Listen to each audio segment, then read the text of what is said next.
Our next speaker is one of the most in-demand speakers in internet marketing. Not only does he make millions of dollars on Year Every Line, but he puts on the most successful internet marketing seminar. It's called the Big Seminar, twice a year. It is known as the industry standard for seminars. In fact, I know that I met a couple of you there because you auditioned for your Next Internet Millionaire at Big Seminar. He's made over $25 million with his own websites and countless tens, if not hundreds of millions of dollars in the sites of those people that he's taught. He's written books, he's created products that are used by tens, if not hundreds of thousands of people around the world in over 100 different countries. Please give him your attention and give a warm welcome to my friend Armand Morin. Thanks, buddy. Thank you. How's everyone doing today? Good. Joe made a mistake. A mistake. I know he doesn't want me to say this, but he made a mistake. I didn't make $25 million on the internet. I made over $35 million on the internet. And we're going to do probably close to about 15 million this year. Now, I want you to understand one thing, is that along the process, I learned something extremely valuable about marketing on the internet that's more important today than ever has been in history, and that is creating a brand. The brand that you focus in on, that you see every day on the internet, is what's going to propel your company above and beyond everything else. Now, first of all, I want you to ask a question to yourselves. In fact, just yell it out when you have the answer. If you go to Google, what's the first thing that you see on Google? The logo. Okay, if you go to eBay, on the upper left-hand corner, what's the first thing you see? eBay, which is the what? The logo. If you go to Amazon, on the upper left-hand corner, what do you see? The logo. It's the same thing for all the major companies. Now, the problem that the internet has had is that we feel because these are huge companies, we don't have to do the same things because we aren't making hundreds of millions or billions of dollars. So most people on the internet tend to ignore it. In fact, most websites on the internet kind of look like this. Tell me if you guys ever seen this. Dark blue, a white box, and then a sales letter in the middle of the page, and you have no idea who even wrote the sales letter. Anyone ever see something like that? All the time, right? Some of the most successful websites on the net, for example, a good friend of mine, John Reese, did Traffic Secrets, and that's what it had. It was just a blue background, white table in the middle, and that was it. Well, I'm here to tell you that that's not good enough anymore, because it's harder and harder to get people to not only buy once from us, but to buy again and again and again. The most money that you'll ever spend is getting that first customer to buy from you. Now, the rest of the money should come easy, but the problem is that if they don't recognize a second product that we've developed, all of a sudden we have a huge, huge problem. The problem being that they don't recognize it, so we lose all the trust. The only reason why a person buys a product from you is because of trust, meaning you give them a certain level of trust if you have an opt-in page, meaning that you may put audio on the opt-in page, you may put a headline on the opt-in page, but they trust you enough at that particular point in order to give you, for you to give them, I should say, their name and email address. Now, when they go to the sales letter, the objective of the sales letter is to build enough trust so you will give your credit card number to that customer, that person, I should say, right? Now, what happens is that you've spent all this time with a sales letter, an opt-in page, all these different tactics in order to get a person to buy something from you. Then all of a sudden, they buy the next product. You release the next product, and they see it. They don't have any idea that you even created that product because what do they see? Nothing. There's nothing to recognize what it is that you have. Now, branding itself is something that's been around for years and years and years. For example, if we had to mention, let's say, one logo that has been around for many, many years that we all know, and it has, if I describe it to you, you guys tell me what it is. It has 50 stars in the upper left-hand corner. It has red and white stripes going across it. American flag, right? That's a logo. Now, the question I have for you is, did any other country know what that flag looked like when they started using it? No. because they didn't do their branding campaign yet to associate the United States with this particular flag. Now, even though the United States, I mean, if I showed you another logo about the United States, for example, has a circle, it has a eagle on it, it has a dark blue presidential seal, right? Why? Because that is a brand, that is a logo that we were trained to understand that this is what it means. And when you first start using a logo, people may not have any understanding about what that logo is. They have no clue what your logo is, or hopefully they will have a little bit of a clue, and that's what we're going to cover. But we're going to look at many different websites, and I'm going to show you a simple technique to design a brand around your company, around your product, around your services that's very, very simplistic in order for you to obtain and keep into the future. Now, let me tell you a little bit of story how I started my brand. Now, let's just take a look at one of my websites. In fact, on one of my websites, I only have my logo. But let me show you something. If I go to my website, one of my companies is called Generator Software. There's my logo. It's nothing more than a G embedded on a square. Pretty simplistic, wouldn't you agree? But it's identifiable. It's identifiable, and it's very simplistic in order for people to understand, people to see. And if you look at any one of my sites, and let's just pull up two of them. If we go to ebookgenerator.com, you'll instantly see my logo up in the upper left-hand corner of the website. If we go to another one of my websites, let's just go to ecovergenerator.com. What you'll see is, again, same logo on the up in the same place on that website. What's the difference between those two sites that you just saw? Both of them have audio. Something more simplistic. It's very easy. Okay, let's show you one more drastic change, and this will make it much more easier for you to see. saleslettergenerator.com. So now this product's coming up. Color, right? It's everything else being the same. I've simply just branded the new product with a simple color. The logo is the same place.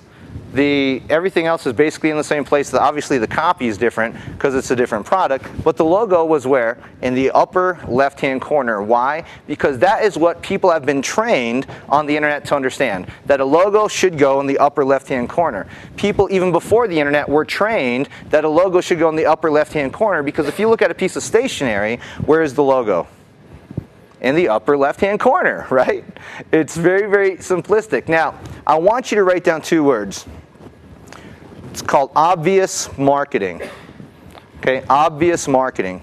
And what obvious marketing simply states is that everything about you and your company should be obvious. It should be in the correct position where people don't have to look for it. People have been trained in a certain way for a number of years. Now, here's been the biggest problem on the internet so far, is that the internet marketers have been trying to say that what has been applied over the course of the last 2, 3, 4, 500 years in marketing doesn't apply to us. That's the problem, is they say that this doesn't apply to us simply because we're internet marketers, so this doesn't matter. But now the market is dictating and saying, this does apply to us. This has to apply to us because it's harder now to communicate with your customers. Why is it harder now? There's more options.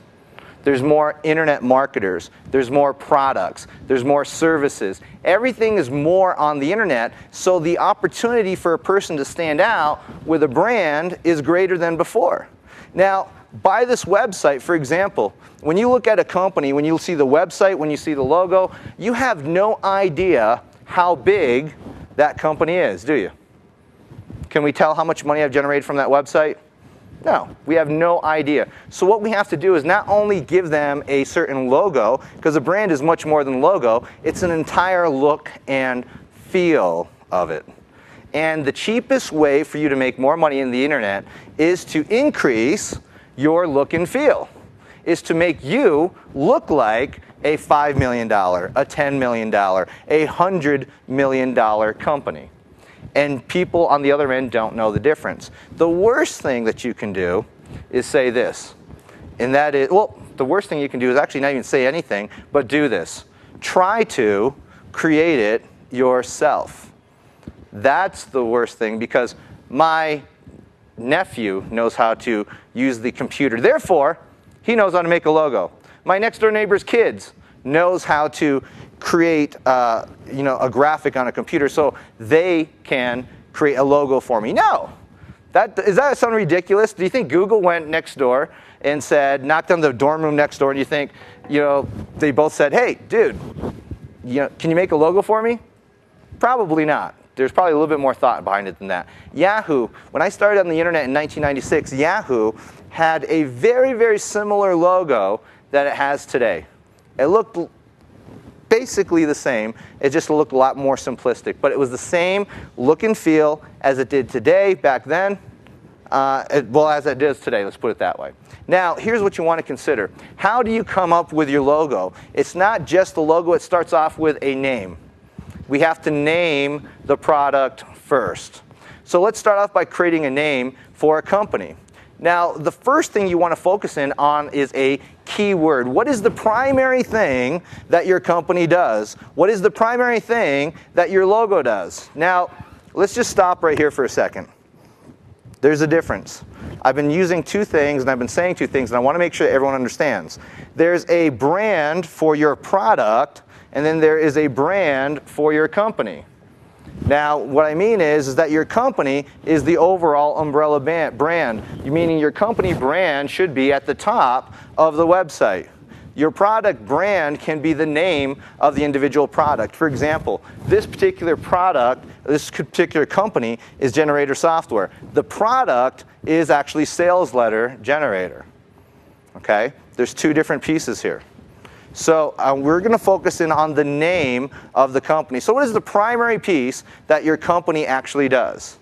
What is it that your company does? Meaning, is there one word that can describe what, and again, I use the word very carefully, one word that describes what your company does. I didn't say 2 words. I didn't say 3 words. I said one word that your company does. Now, the next thing is that word used in another company? So the second part is that word used by another company? Now the third question, if the answer is yes, is that company in the same market as you? Is that company in the same market as you? Now that's very important, because what happens is when we start off with the root word, now that first word that we created, that is called the root word, meaning that is what's going to primarily describe what our company does. Now we need an ancillary word, possibly a second word that gives it more description or gives it more action to the word itself. Now let's use an example. Now one of the great things about the internet is that we can use the different tools that are available on the internet to come up with a name to start off our brand. Now, for example, and we're going to do this really easily here. I go to a company called Deleted Domains. When we're starting an internet business, it makes it very easy, and it always starts off with a domain name. Okay? It was called the .com bust. It was not called the .net bust. It was not called the .org bust. It was not called the .info bust. It was called the .com bust. It was the .com boom, then it was the .com bust. Therefore, everything that you do better have .com. It doesn't, if it has .net, chances are you're losing customers. You are giving someone else brand recognition. Now what we're going to do is we're going to actually log into this. This is a system that I've used for a number of years. And what it does is simply looks for deleted domain names. Now the reason why I like to start off here is because I don't want to think. I shouldn't have to think. Now here's the way this tool is being used. I'm going to start off and I'm going to select .com. Now if you look at this, we start off with .com. We could have selected all, we could have selected .net, we could have selected .org, but we want to select .com, and then the second place says deleted.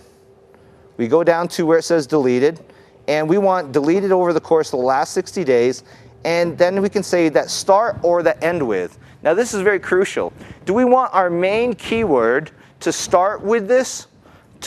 Main keyword to be at the beginning of our domain name, or our product name, or our brand, or at the end?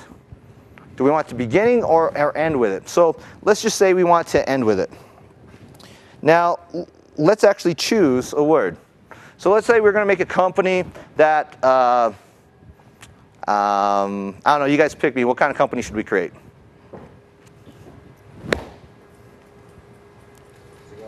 Cigars, okay?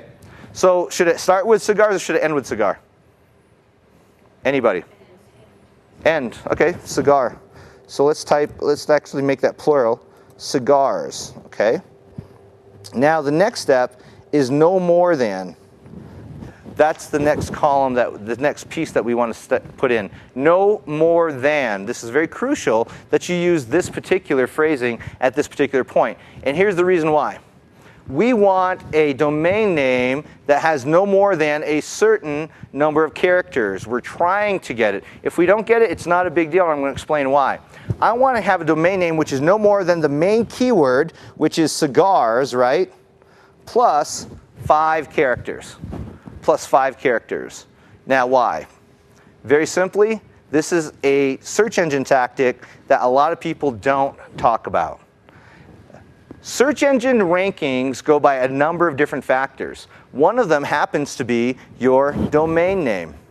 So to get a higher ranking in the search engines, I want a domain name with my main root keyword plus 5 characters or 5 characters or less, either in front of the keyword or in back of the keyword. It can go either place. But because of that, we're going to get a higher search engine rankings. You can have 2 different websites. One could literally be better than the other, but because this one has less than 5 characters before or after the main keyword, it will rank higher.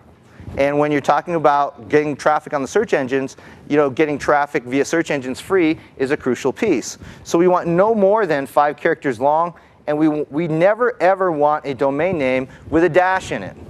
If you have a domain name with a dash in it, it's absolutely useless. No one's going to remember it. We also don't want to choose numbers in our domain name. And the reason why we don't want to choose numbers in our domain name is because if I have one cigar, okay, is it the number 1 or is it O-N-E? There's a couple of variations there, isn't there? So I don't want to use that. So now what do? We simply click Show Domain Names, and what this is going to do is this is going to search. No. This is going to search and continue to search until it finds us all the domain names over the course of the last 60 days or so that have cigars ending with it, and it's going to come back and give us the results. And let's just make sure this is actually searching.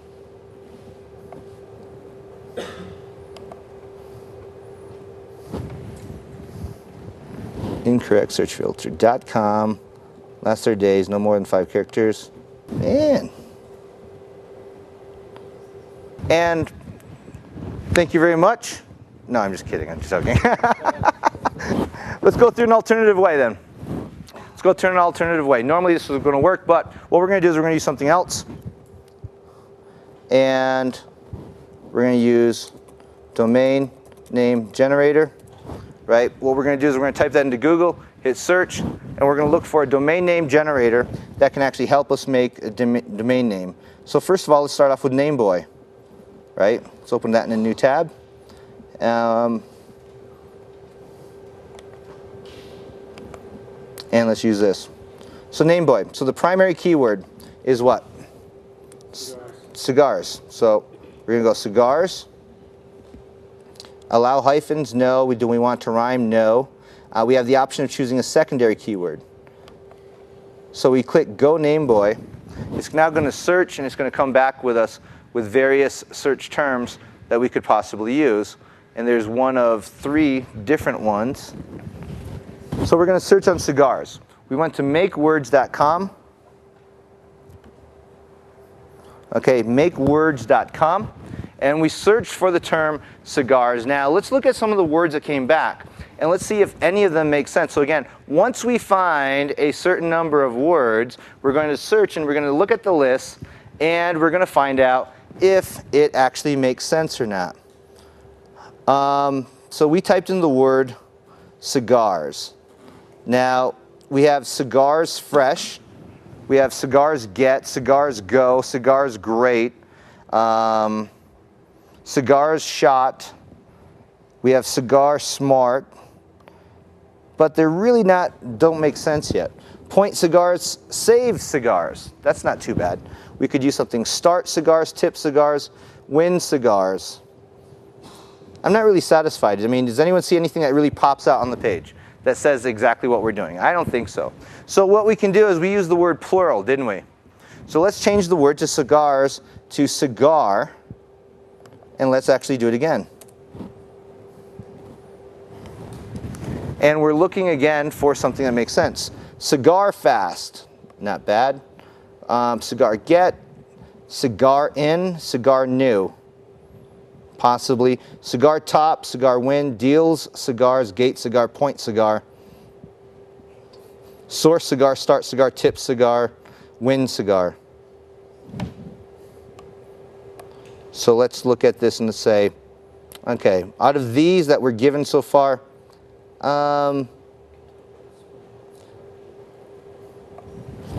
anyone that you'd see? Anyone there?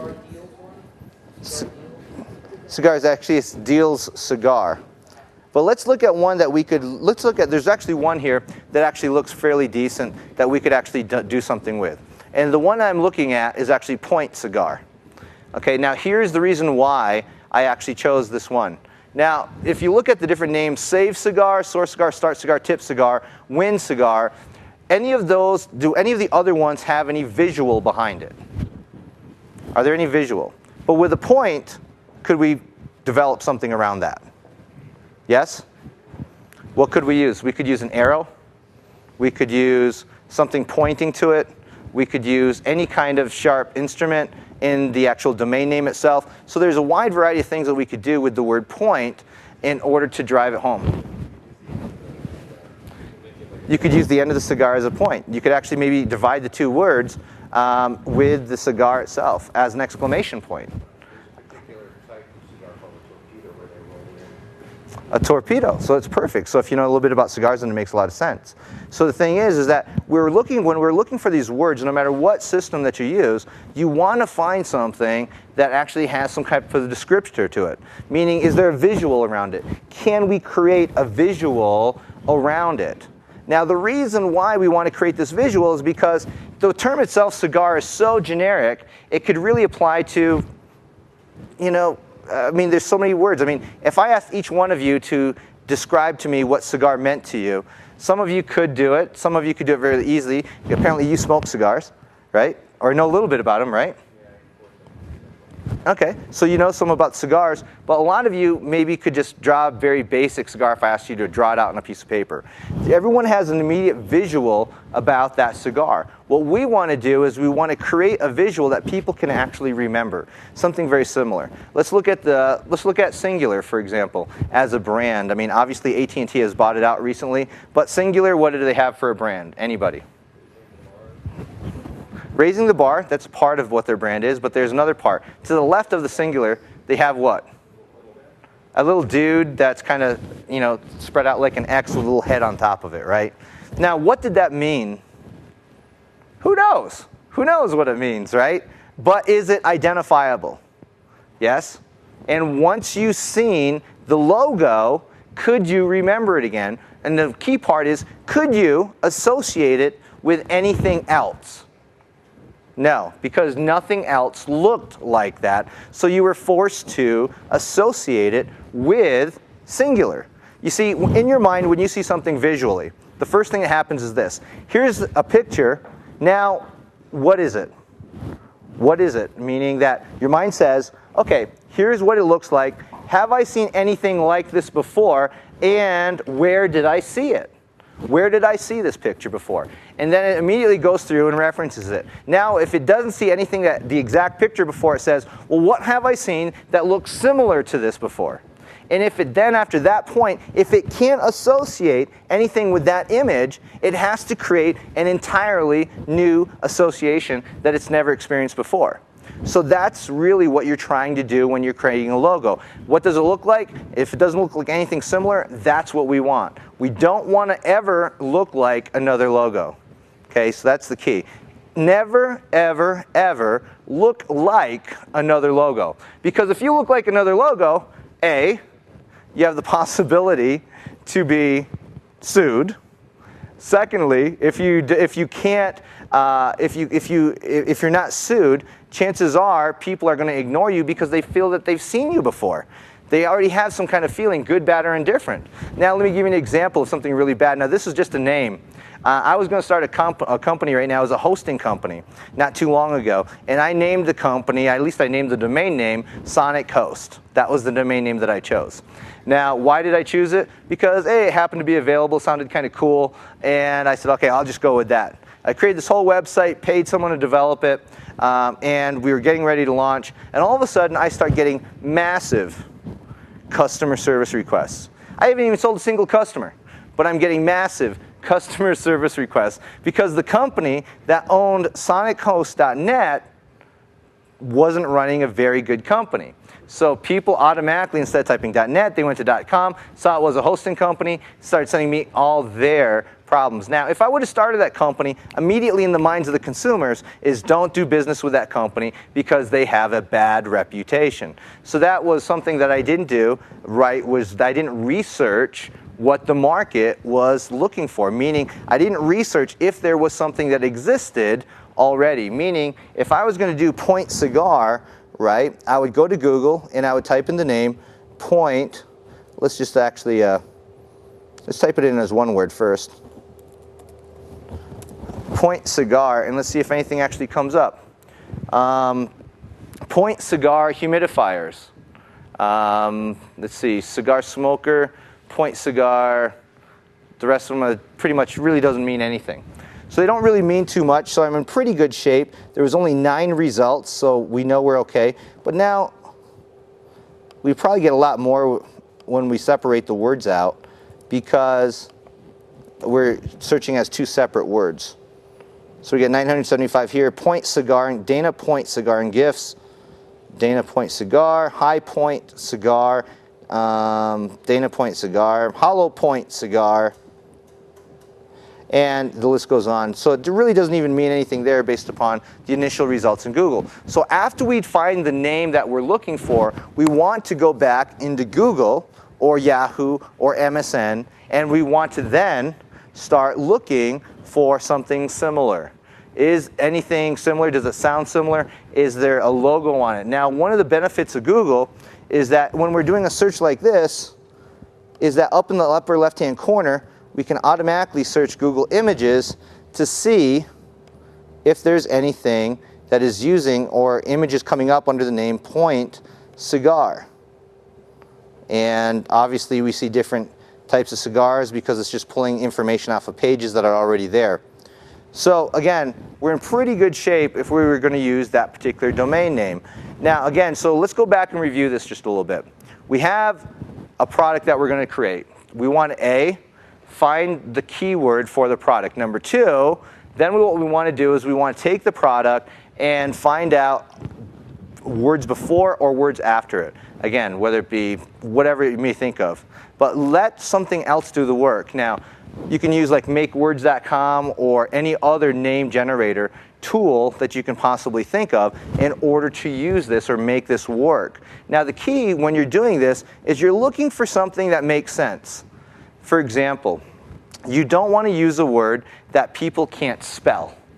If people can't spell it, how are they going to get to your website?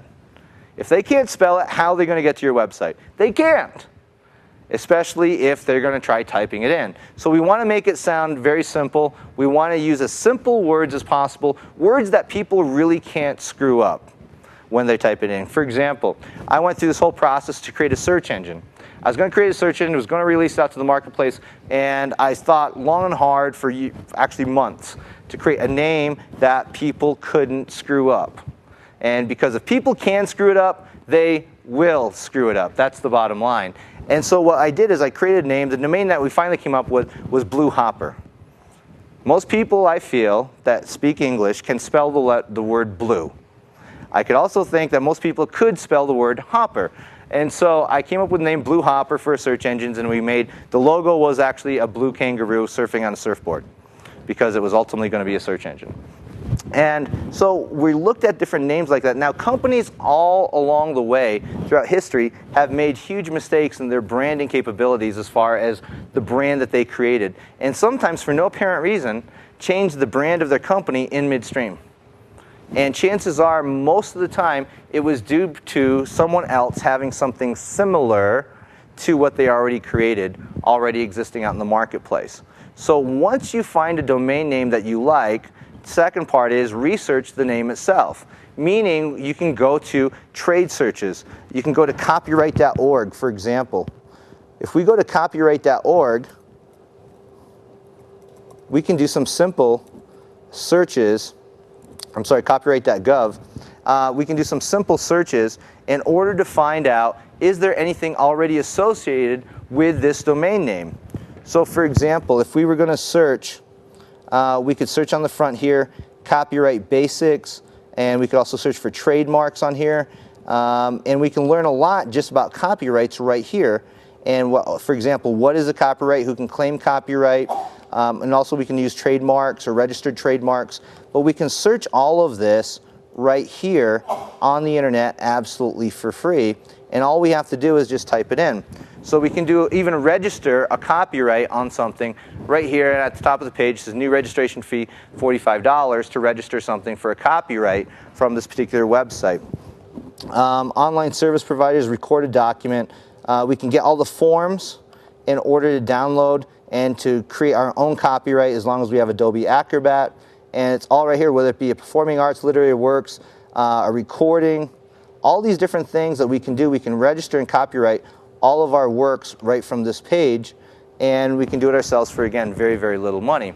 So again, when it comes to a brand, we want to make sure that we have a legal right to the brand. If you don't have a legal right to the brand, someone else is going to walk in and ultimately not allow you to use that particular brand. So let's do an exercise. I want you guys to write down a couple things. First of all, I want you, how many people in this room actually have a product already? I know one or two of you do. A couple of you, raise your hand higher. So we got probably about half of you that do, half of you don't. So the other of you that if you don't have a product already, I want you to create a fictitious product. And let's just say it's an information product. And I want you, but if you have a brand already or if you have a product already, I want you to write down some very simplistic terms. I want you to first write down your main keyword, okay? Your main keyword for your product. Now, assuming that you don't have a brand established.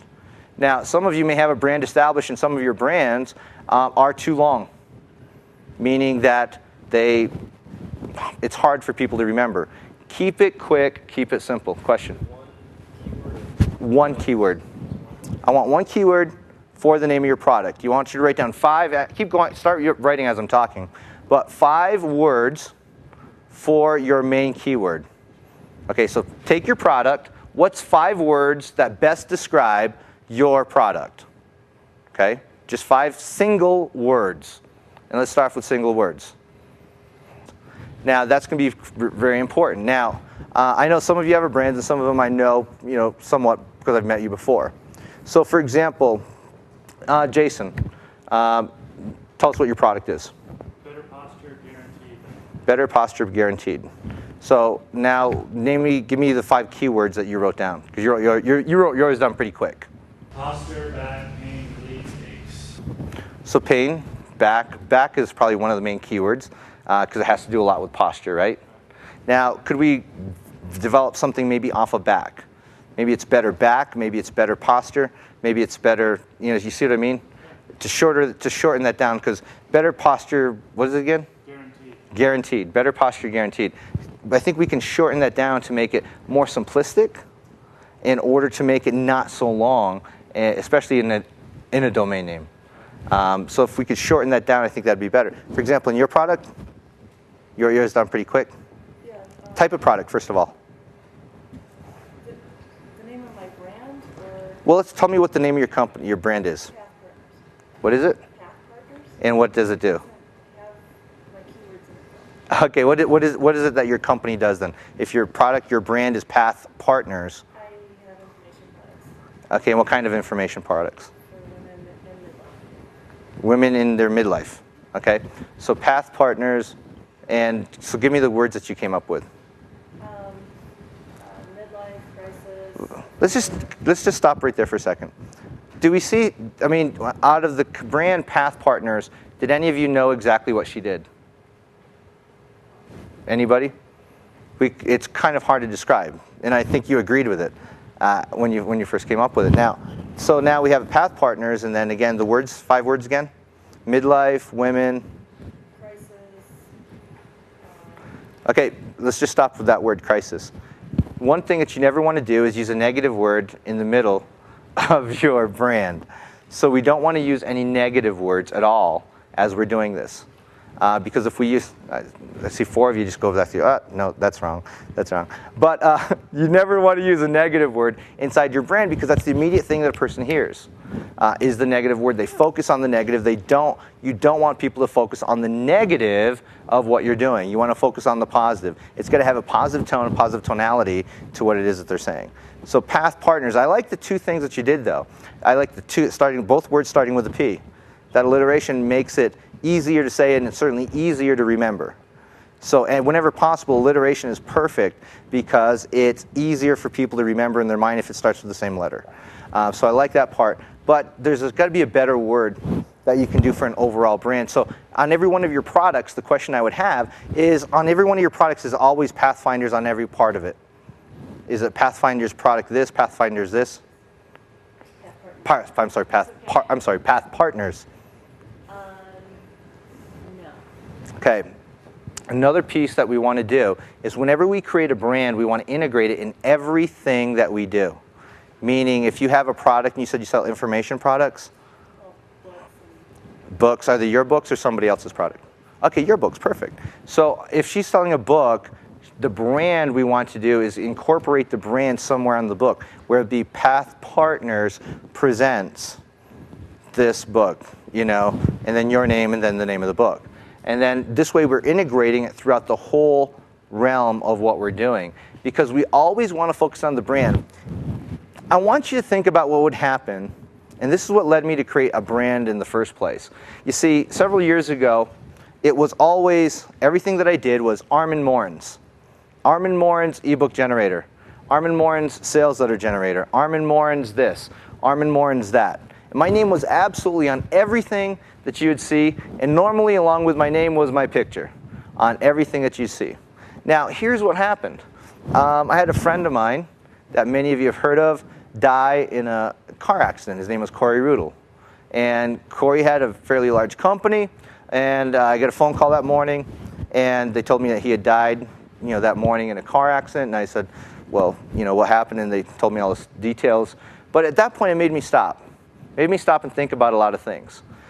He was someone that I knew for a long time, and he was someone that was definitely one of my competitors in my marketplace, but we were still able to compete on certainly a friendly basis. But when I looked at that, I started looking at my own company, saying what would happen to myself and what would happen to my company if I should go away. Now, Corey's company was marketingtips.com. Now, he was fortunate to have a right-hand man, his name was Derek Gell, and is Derek Gell, I should say, to be able to take over that company, and they kind of ran with it and built upon that whole system that they have right now. But here's what happened, though, is I sat back and I looked and I said, well, if my name is associated, and many of you, when you're building your brands, usually associate your personal name with everything that you do. If my name is associated with everything, what would happen if I go away? What would happen if I die? Because I came to the realization that someday, no matter how I think about it, I'm going to die. You guys are too. Sorry to break the news to you. But it's going to happen at some point in your life, actually some point after your life. You're going to die, and what's going to happen is you are now stuck. What happens to your company? What happens to your brand? If the brand is centered around you, your company absolutely dies with you.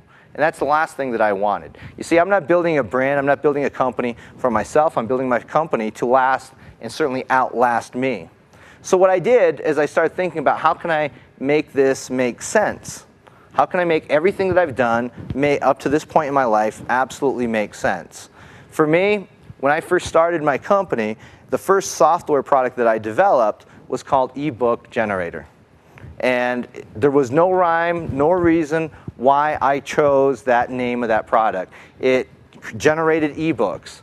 And so it made sense to me at the time. So I said, okay, generate ebooks. I said, good enough. That was my first software product, so let's go with it. A few months later, I started developing my second software product, and that made what I called e-covers and these e-cover graphics. And before that time, the term e-cover didn't exist on the internet. I made it up one day. I sat around and I was talking with a friend of mine. I said, what are we going to call it? He said, well, it makes those little graphics that go on a website that look like a book. I said, well, let's call them an e-cover.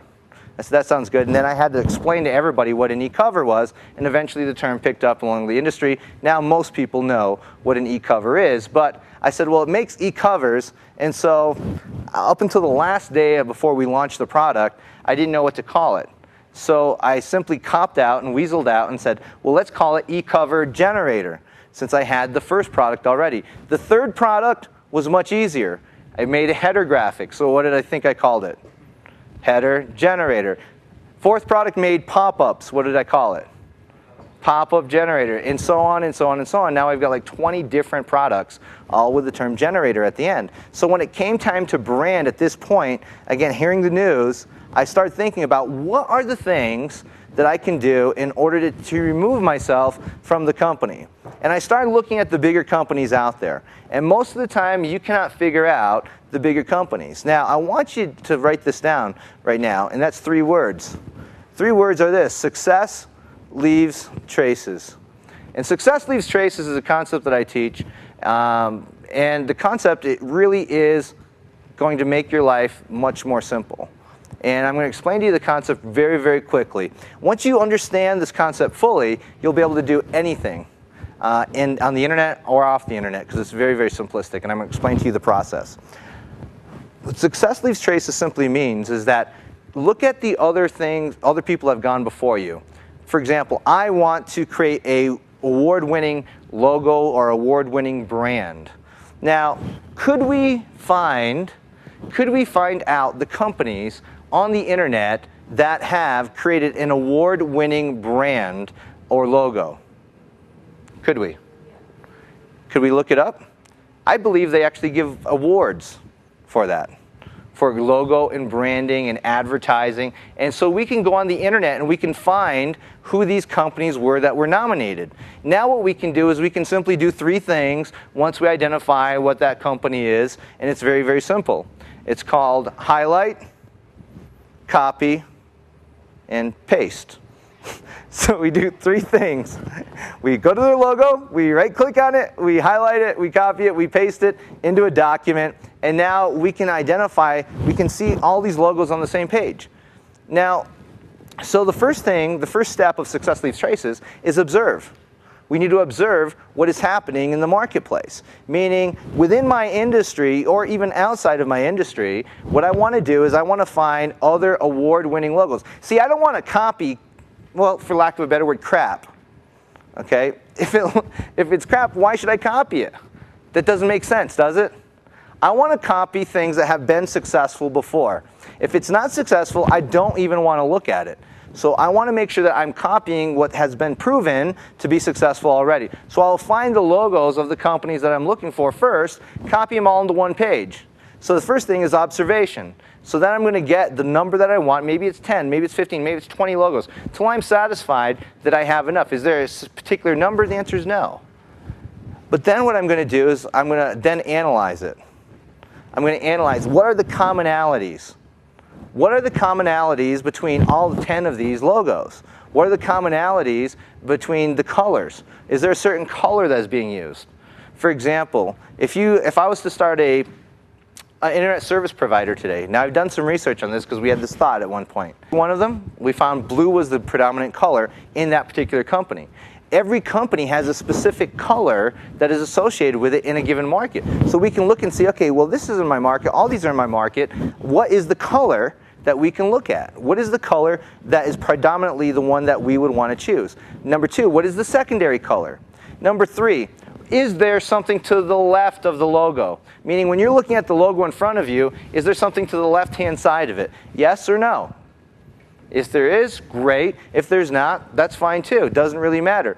Is there a tagline underneath the logo? Is there something else that we can see? And if there is, what is it? What does it say? How many words is it? You see, when you start breaking things down like this, it makes it very, very simple. The 2 words that I want you to write down is 2 words. It's it. Don't think. I don't want you to think about this. You shouldn't be thought about too much. It's just analyzing and observing exactly what people have done already before you. You see, big companies pay $5,000, $10,000, $25,000 or more just to create a brand, a logo, so to say. We can simply go to a place saying, here's the winners, copy, paste them, put them on one page, and say, okay, what are the common factors? What do they have? What is it that I can use? What is it I can duplicate? Now, let me give you an example. There's a website that I go to quite often, and that transcends not only logos, but also goes into actually website development, and that is a site called cssremix.com. And if you go to CSS Remix, what you'll see that it's a site that contains not only logos, but it contains actual websites itself. And the websites are actually high-end websites. Websites that people have paid $20,000, $30,000, $40,000 or more to have created, and the logos that went along with it. So all we have to do is look at these, and look at this. Each one of these are actually rated as well too. So let's just say I want to look at this website. So I can open this in a new tab, and as I'm scrolling, this one looks really cool. So let's look in this in a new tab. Another one that catches my eye, maybe this one here, this in a new tab, and let's go on to the second page. Now let's actually look at a couple of these websites. For example, uncover.com, I'm sorry. Now, I have no idea what this company is. The reason why I chose it, what I liked about it, was I liked the way that they presented their logo. Apparently, it's some kind of search engine that gives us more specific information about certain cities. Have no idea what it's about. But, very simply, their logo is very simplistic, wouldn't you agree? Has a little city up to the left of it, has fairly simple writing on as far as the font goes. And the rest of the website is pretty slick as well too. But I'm not really interested in the website right now. I'm actually interested in what the brand is itself. Let's look at the next one. Equity Growth. Now this is a pretty smooth website. It has great colors in the background. The logo itself has a unique style to it that's very simplistic for anyone to duplicate. Number one, the first part of the word, the first word that it used, equity growth. Equity is not bold, growth is bolded. Okay, that's a simplistic technique that anyone can take in order to make their logo stand out, or the main keyword of their logo stand out as they're doing this. Now, again, forget the rest of the website. All of the websites looks fairly nice. Now let's look at the next one. Tons of hotels in the background of the word hotels. Simplistic has little buildings in the background, obviously representing hotels. Styles Lab. This one is that they actually make websites. Now this one in the logo, it's because it has the word lab on it. They put a little beaker with some water or chemical that looks like up in the upper left-hand corner. So it's kind of a neat, simplistic point of view as far as designing or looking at. Now, this one uses another technique. Not only does it have a logo to the left of it, but it also has two different colors. Styles is in black, Lab is in blue. So again, a very simple way for you to separate your 2 distinguishing words or 3 distinguishing words in your actual logo. Now, the reason why I chose this one was not because of what the logo is, although it's fairly decent. When I picked this one because this is what I call a Web 2.0 name. Now, Web 2.0, for those of you that don't know what it is, it basically means bigger. Everything's bigger for the most part. The second part is everything is usually more simplistic. Now, in the domain name in Web 2.0, what happens is people are using different types of domain names. Instead of Flagger, if they would put FLGGER, it probably wouldn't have been available. But a trend is putting just the R, shortening it down. For example, I have a friend of mine, he's starting a company called Folkster. It's spelled Folkstr. Okay, not ER, just R. And so that's a trend with a lot of new and up and coming. Usually technology companies are using techniques like this in order to brand their name and actually get domains that wouldn't normally be available. And this one here, down tonight, I'm sorry. And this one just simply has an arrow pointing down on it, designating what. Now the problem with this particular one is it has the letter 2, or I should say the number 2, in the beginning of it, or I should say in the middle of it. Now that makes it difficult because is it down tonight, T-O-N-I-G-H-T, or is it the number 2? So when you're describing this to somebody, it's very crucial that you understand this. Now once you start using a logo, you can't change.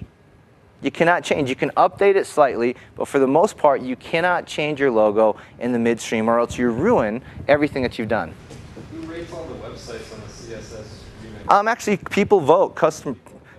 People actually vote there, and you could actually vote on the CSS website. We could actually say we want 3 out of 4 stars for this one, or 4 out of 4 stars, whatever it may be. So we could actually go through and we could vote on each one of these. So these are actually people just like you and me coming back, voting on the website. But the key part is there's this resource.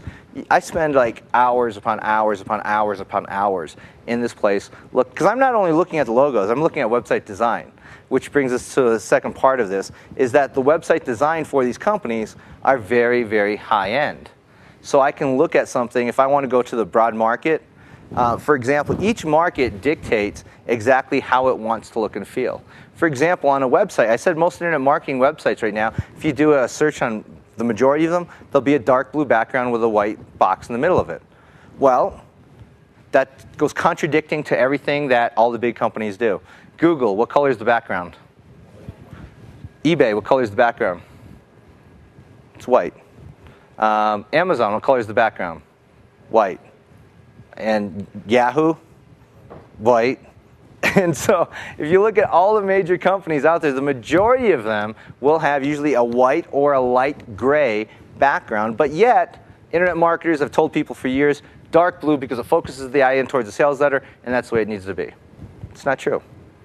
We want to go with what commonality works. You see, because it's so much harder to market on the internet because you have more competition out there, we have to do something different than all the other people in our marketplace. A, to stand out. B, to build a brand. Because when I release a product now, and it has the word generator at the end, it's easy for people, if you see the word generator on the internet, there's a 90% chance that it's one of my products. And so when I release another product to the marketplace, no, I didn't ever finish my story. Let me go back for a second. When I made this decision to take my name off my websites, I would love to tell you that my sales plummeted.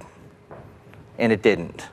Here's what happened. On sites that I was only getting normally 2 to 3% conversion on, all of a sudden that same site today, for example, ebook generator, without changing the sales letter, mind you, without changing the sales letter, without changing the opt-in box, ebook generator was normally producing 2, 3%, best months maybe 4 to 5% at best. Ebook generator today, as of this month, is converting over 11%. Without my name attached to it, it converts higher, and all of our products across the board, as soon as I remove my name from it, converted at a much higher rate than we never ever could have thought possible. If you would have told me years ago that I'd have a product converting at 11%, I would have told you no, because it's impossible for an internet website to convert at 11%. But I have 3 products right now that convert at 8. One product converts at 8%, one product converts at 9%, one product converts at 11%. Why? Not because I changed the sales letter, because it's the same sales letter I've been using for years. The difference is my name is no longer involved, my picture is no longer involved. I took the things that people could actually critique and actually took them out of there. If you put your name associated to it, it puts a limit on the size of your company immediately. Immediately people think to themselves that because this person has his name, it must be a mom and pop operation. That's not the impression you want to give to a person. You want to give them the illusion that we have this huge company, this big company. I never want a person emailing me and saying the subject of their email should be Armand. If my name appears in the subject line or if it appears in the body of the email, I am doing something wrong when it comes to my software products. Now, if it's about my seminars, it's a different story because my picture is pretty much predominant in my seminars. For example, if you go to my websites, for example, Big Seminar, and let's just go look at my last event. But also look to the left of the Big Seminar. You see the little guy, we call him the running man, next to the actual Big Seminar name itself. He's usually on just about everything that we do. When you come to my seminar, you'll see that he's on our name badges, he's on the stage, he's actually displayed up on the wall. All this whole branding is actually part of the whole brand itself. This year what we did is, because it's our 10th Big Seminar, we did something a little bit different. And we have a little bit different type of branding that we did. I changed the whole brand because we wanted to brand Big Seminar X on it. And so we changed the brand slightly in order to do that. Is the lettering the same? Yes. Is the spacing between the lettering the same? Yes. Except the only thing I added to it was the letter X next to the right of it. Now, here's the thing, is that, you know, we always focus in, because this is not a $97 or $67 product. This is a $2,000 product, 1997. So this is a lot of money that we're asking for from customers. In the first 24 hours when we launched this product, over 150 plus people registered for the event. 150 people at $2,000 in just 24 hours when we first initially released it. I only sent one email out to my list, by the way. I didn't have anyone else promote the whole event. Now, the thing is that the sales letter is well written, the next page is very well written, and everything's well about it, but I've also removed my name from it. I'm going to be adding my name back to it a little bit, but because there's certain things that we're doing, it's not that important because I'm branding the seminar. Again, the thought always goes through my head is, what if I die? Now, it's kind of a grim thought to have, a lot going through your head, but which is actually kind of strange because, you know, to bring things to reality, my grandfather passed away not too long ago. And my grandfather has had the same name as I have. And to bring it to reality, I mean, when you're sitting through a whole funeral and the person's mentioning your name throughout the whole funeral and talking about what a great person you were when you were alive, you know, it kind of hits home a little bit. It's kind of a strange feeling to have. But the fact is that when I'm looking at all of this, when I'm looking at a brand, when I'm looking at everything that I do, I'm looking at the overall feeling to the customer. You see, I want you to write another word down on your paper in front of you, and that word is experience. That is what we're pushing for. We're pushing for the experience that people are having when they come through your process. Part of your brand is the experience. Let me give you an idea of how we created that experience at my big seminar. We actually, most internet marketing seminars you go to, they don't feed you. They don't give you anything. You show up, they give you a little cheap manual, and they put you in a table just like you guys are sitting in right now, and that's it. Have a great day, you're here to learn, and that's it. So what we did is we, a long time ago, started doing something different. We started feeding people every single time. We started feeding people meals during lunches all through the days. On Saturday night, we started doing entertainment, where I brought in hypnotists and stage hypnotists, or I had the whole room converted, and I brought in a whole casino, and we played and we gambled for 2 or 3 hours. Then I auctioned off all the speakers' products. So we did things like that to make it different, to create the experience that was different than any other event that they would go to. Because my thought is that whatever I'm doing, I'm not in it for the short term. I'm in it for the long term. And so I know the money that I spend, because each seminar alone, before anyone walks through that door, costs me almost $300,000. Almost $300,000. Now, what's the benefit? Let's say 220 of that thousand is spent on food. Just spent on food. Now, I could immediately remove the food from my event, and I would be much happier with that money in my pocket. But because I'm trying to create the experience, I'd rather spend the money and therefore get people to come back, because my objective is to dominate an industry. How do you do it? You do things that your market, your competitors, are not willing to do. So I'm willing to spend an extra $225,000 to $400,000 a year just to ruin the events of my competitors, basically. And here's what I mean. After they come to my event and I feed you for 3 days, things like, think about this. On Sunday afternoon, we have steak on Sunday afternoon during lunch. We have same event, same Sunday afternoon. There is lobster. There is crab legs. There is all kinds of crazy food that you would never ever see at an event, and we don't go cheap on anything. Saturday night, we give them steak and filet mignon and everything else on Saturday night. Why? To create the experience. Because now after they leave my event and they go to the next seminar, because if a person goes to one seminar, they're probably going to go to another. When they go to that next event, the first thing they're doing is comparing the two experiences that they had. Okay, what was their experience at mine, and then what was their experience here? They walk into the other event. Now let me give you another piece. This is kind of funny, because it doesn't cost you a lot more money in order to create the experience. Number one, for example, when you go to an event, most of the time, you're going to get a white 3-ring binder. A white 3-ring binder that has slots in the top so people can put in their flyers to make it look nice on the front, on the spine, and on the back. Well, that's when you finish all that and you print out the material in the manual, it's going to cost you about $12 to produce. Okay? Now, wouldn't it be nicer? What would be the impression instead you had this little cheap binder that's there? What would be the impression if you had like a leatherette type looking piece that's padded, that has a gold embossed symbol across the top, that looks like those, you know, like the hotel, when you go into your hotel room, it's like that padded material on the menu and things. That's what we have for our binders. But it costs me less than to do it the other way to make it look cheap.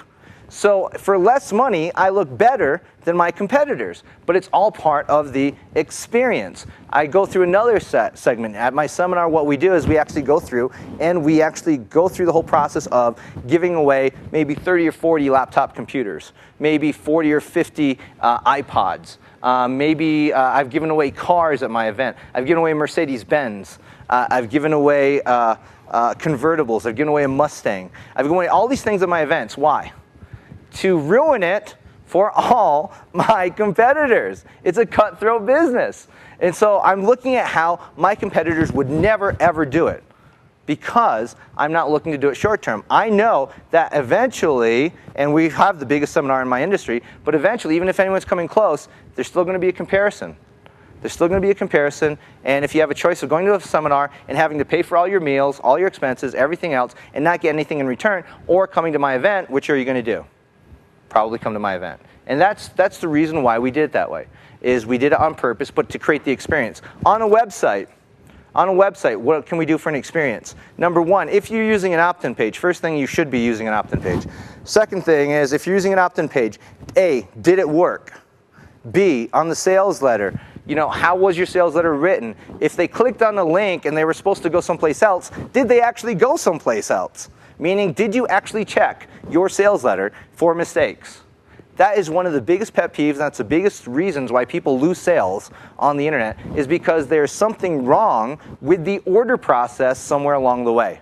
So check all the links on your sales letter. The next piece is after they did the sales letter, after you went through the sales letter and they went to order. Was it easy for them to, A, understand what was on your order form? Was it easy for them to figure out what to do next, what you wanted them to do next? Was it what happened after they pushed the subscribe button, or pushed the buy button, I should say, and then they went to the thank you page? First of all, did the transaction go through smoothly? And if it didn't, what happened then? Now, on the thank you page, what's their experience on the thank you page? Can they download their product easily? Do they have to figure it out? Do you give them instructions on how to download something? Do you know how many people there are in the world that don't know how to download a product from the internet?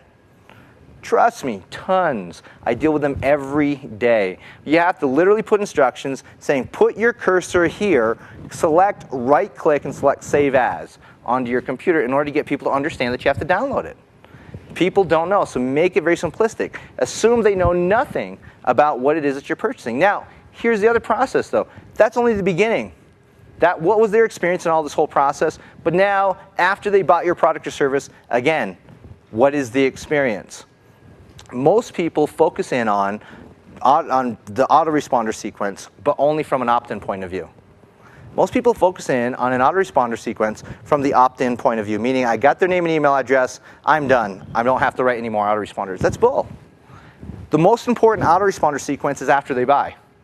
You see, what I have on the front end, and I'm going to tell you guys exactly what I do on the front side. On the front side, if a person gives me their name and email address, You guys better write this down. I send them an email 10 days in a row. 10 days in a row, every day for the first 10 days. Okay, then after that, I send them an email every other day for the next 7 days. After that, I send them an email once a week for the next 2 weeks. After that, I send an email once every 2 weeks for the next 4 weeks. And then after that, I send them an email once a month for the rest of the year. That is the complete autoresponder sequence. And that is if you don't buy. Now, what happens when you buy? Well, it's very simple. After you buy, I have to earn the right to try to sell you something else. So in order for me to earn the right to try to sell you something else, what I need to do is I need to make sure that you know how to use what you bought from me in the first place. So the first 2 weeks are all about consumption. The first 2 weeks are all about consumption, meaning how do you use what you just purchased from me? What are the insider secrets of using what you just purchased from me? What can I do to help you understand and how to use more effectively what you just purchased from me? And so the first 2 weeks, I'm sending an email every other day after they have purchased from me. Every other day after they have purchased me for the first 2 weeks. At this point, I have now earned the right to now try to sell you something else. Again, I earned the right, so now I can try to sell you something else. Starting at the end of 2 weeks, now I'm going to send emails again, except less frequently at this point. I'm going to send an email once a week for the next 4 weeks. Okay, once a week for the next 4 weeks. At that particular point now, I'm now talking about other products and services that they may be interested in. I don't know for sure, but I have a pretty good idea based upon what they purchased originally, what they would be interested in next. So again, now I have once a week. Now I'm going to do once every 2 weeks, okay, for another 4 weeks. And then after that, once a month for the rest of the year. Once a month for the rest of the year. Now, one of the simplistic things that you can do, remember, if your product is based on a brand, is view all of our other your brand type of products below. Is add a signature file at the bottom of every single email that you send out. This is an automatic increase of sales of about 10%. A 10% increase in sales for doing nothing more than adding a signature line at the bottom of every single one of your emails. For me, the signature line is about this long. It says, view our other generator line of products. And we have this line about this long listing each one of my products with a link to those products. Why did I do that? Because I had a customer one time saying that bought my e-cover software and said, do you know where we could find some good e-book software? And I thought, well, geez, someone's not doing their job somewhere. And so I said, well, why don't we just put this in the bottom? I actually got the technique from a friend of mine that you may all heard of. His name's Yannick Silver. Yannick sent me an email a long time ago, and he had a list of 3 or 4 of his products at the end of it. I thought, well, I've got a bunch more products than Yannick does, and so why don't I put those at the bottom of every one of my emails? As soon as we did it, instantly, increase in sales. Piece of cake, easiest thing that we've ever done, but it goes at the bottom of every single one of our autoresponders that we send out. Every single one of our autoresponders, but it's an easy increase in sales just for people doing it. That's part of the whole experience. Now, what else can we do to control the experience? Well, how about when they contact your company? What happens? First of all, if you're running customer service, which you should be focusing on before you start your company, if you're running customer service, what do you do in order to handle that email as it's coming in? Does it just go into an email box? If you're just going into an email box, that's where you're making a mistake right there. Because emails get lost. Emails don't make it. Emails are the worst form of communication there is on the internet. But what can you do to make that or resolve that? Use some kind of customer service software. Use some sort of customer service software. Meaning, I use a system called Kayako, K-A-Y-A-K-O. And Kayako lets me have tickets. It manages the biggest companies, the smallest companies, but it issues a ticket. If you go to Kayako, you enter in your name, your email address, you enter in your problem, it immediately sends you a customer service ticket. So I know, A, you know that we received it, B, we can follow it up, and we can see what was missed or what wasn't missed. And we can make sure that we answer all of our customer service tickets to make sure that we provide excellent customer service. If a person doesn't get a response from us, it's sets a trend starting to happen, because now all of a sudden they won't buy the second product from us, they won't buy the third product from us, they may never buy another product again from us. So our objective is not to sell them one product, our objective is to sell them multiple products. In fact, using the system that I just described, when a person buys a product from us, over the course of the next 4 weeks, the first 30 days after they purchase a product from us, using the exact system I just talked about, they purchase an additional 4 to 5 products from us over the course of the next 4 to 5 weeks. Now, here's the key. Now, every product that I sell normally sells for about $100. So instead of just getting $100 from a customer, I'm now getting $400 to $500 from a customer over the course of just about 30 days. You see, so the follow-up is the key. The experience is the key. If they had a great experience once, they'll have a great experience again. And we want to make sure that that is consistent among everything we do. But that's all part of the brand.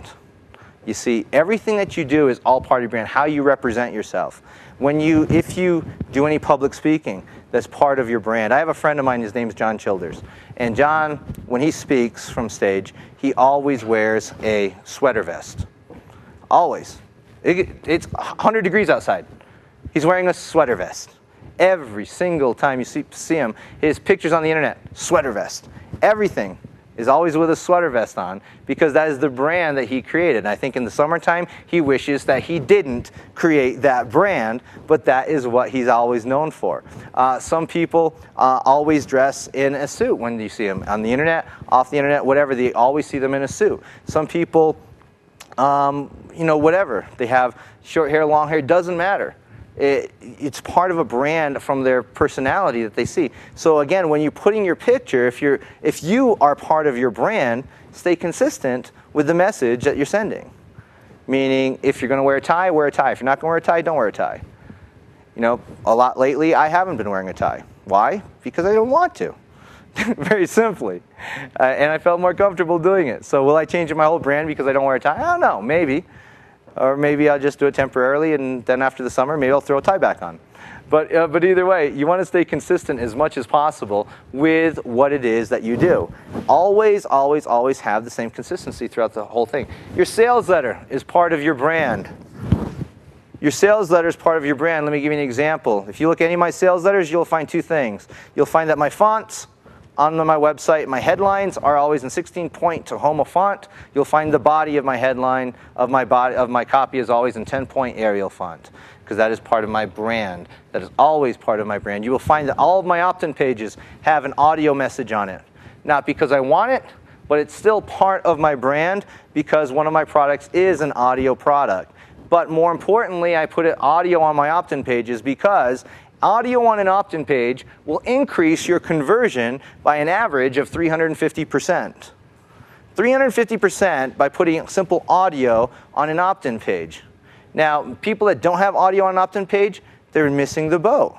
They're missing the boat. That's why most opt-in pages have dismal conversions. I would be ashamed to have the conversion rate of most opt-in pages out there. Usually 25, 30, 35%. That's not very good in my opinion. We're looking at our worst converting opt-in page is slightly less than 50%. When I say slightly, I'm talking about 48, 49% right now, currently. This opt-in page, since the time we put it up until today, converts at over 70% right now. 70% of the people that come to this website and see what it is that we're saying actually give me their name and email address on this website. Now, does that mean all of them are going to go buy? No. It's a $2,000 product. My conversion rates are a lot less than what it would be for a normal product. But the fact is that over time, I will try to convert as many of those people as possible. But the fact is, right now, I have over 70+% conversion. Why? Because when you put audio on a website, an audio message can be part of your brand. But more importantly, audio is meant to do one thing on the internet. And let's just talk about that real quick. Audio on the internet is meant to do one thing, and that is simply tell people what to do. You need to tell a person exactly what to do. Now, let me give you an example. Now, you can't hear this message. We don't have audio hooked up to it, but I'm going to tell you basically what this says. It says, Welcome to Big Seminar number 10, Big Seminar X. It's official. The Big Seminar, we're on our 5th year of promoting seminars, and this is our 10th seminar, and we're celebrating. Now, mark your calendars and save these dates. October 5th, 6th, and 7th in Atlanta, Georgia. Join us in this incredible milestone seminar as we bring in the world's top marketing experts for 3 full days to teach you extreme internet marketing. Not just marketing, but extreme internet marketing. Simply fill in your name below, fill in your email address below, click the submit button, and you'll be automatically registered to receive 14 free teleseminars teaching you how about marketing on the internet. So go ahead, fill in your email address below and click the submit button right now. Now, how do I know that that's what that says? Because it's the same thing, it's the same pattern that I use every single time. What do? Well, let's look at it, let's analyze it. It's very simple. To increase conversion as much as possible, remember the 2 words I told you earlier today. Obvious marketing, obvious marketing. One of the ways that you do it is you read to people exactly what they're reading themselves. Meaning that you're saying what they're reading, and it drives the impact of it home twice. So now they're reading it, you're hearing it, and now you're giving them direction of what to do. Now, do you think that arrow is there for a reason? Tell them where to go. They know that there's more below this if they simply scroll down a little bit. And if they scroll down a little bit, they'll see that there's an opt-in box at the bottom of this particular page, and they could submit there. So, question? Does that work with video also? Works just as well with video. Let's just take a look at,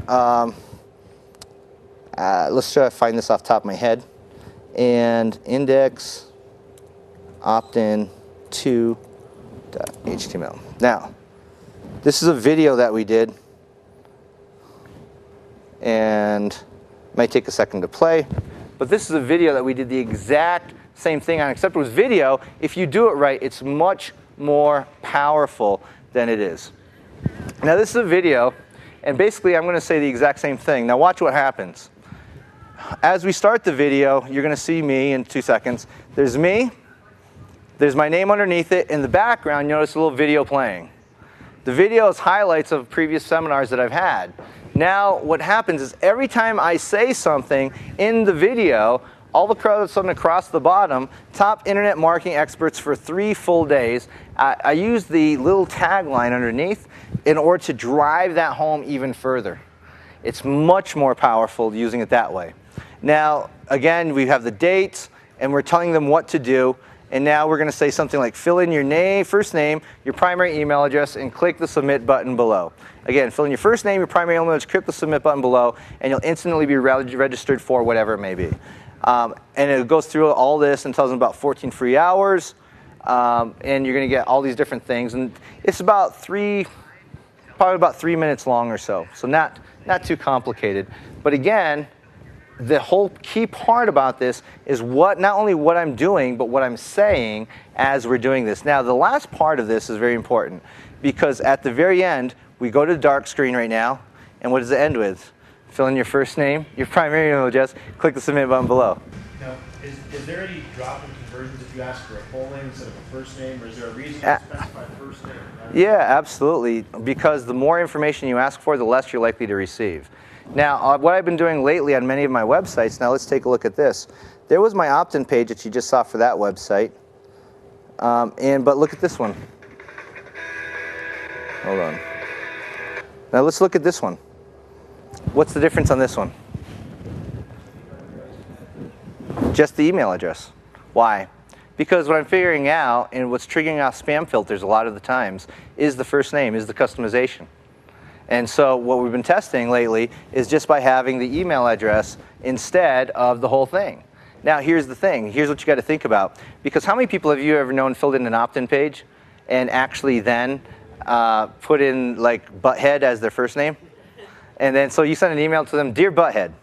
They instantly know. They instantly know. It's real simple stuff. But that's all part of it. You see, all of this that I do, if I put up a website and I didn't have an opt-in page, it's kind of a disconnect with my audience. because they have been trained to know that I have an opt-in page in front of every one of my sales letters. They are trained to know that my sales letter is very simplistic. They are trained to know that no matter what product that they go to of mine, no matter how simplistic it may be, it always has an opt-in page on it. And so they can see all these different things, and it's all part of a branding mechanism. You see, everything that you do is being consistent all along the way. Notice you don't have that much copy on, like even with the one, it was just video, there was no copy. You find that working pretty well on an opt-in page? Oh yeah, absolutely. You don't need a lot of copy for an opt-in page. Remember, an opt-in page is not meant to sell them on anything. The opt-in page is just meant to sell them on the fact of giving you their name and email address, and then getting them to submit that, to press that submit button. The sales letter on the next page, that does all the selling. What's you met one of your previous pages said that you get some free training products for submitting your information. Free teleseminar, access to a free teleseminar. Okay, so then they would get an email that would give them directions on how to access it. Right, exactly. So they access that teleseminar training, and what do you think I do on the teleseminar? I sell them the seminar. You know, at the beginning of the teleseminar, the middle of the teleseminar, and at the end of the teleseminar. I try to sell them on the fact of going to the seminar. So, question? On your Big Seminar 7, you used video. Yeah. And on 10 now you're just using audio. Yep, there's a reason for that.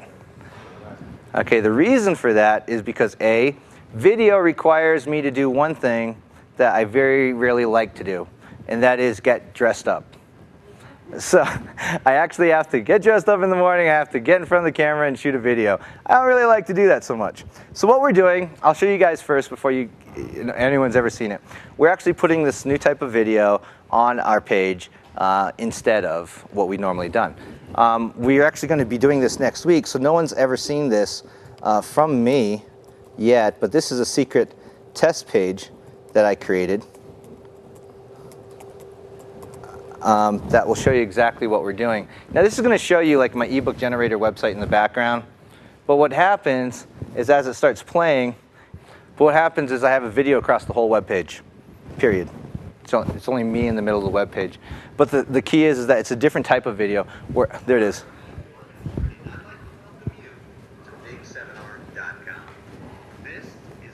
So it'll show, it's the same thing, it's the same video that I actually used before. It was my test video. And so what happens is when you come to this will be on the opt-in page, and when you scroll down,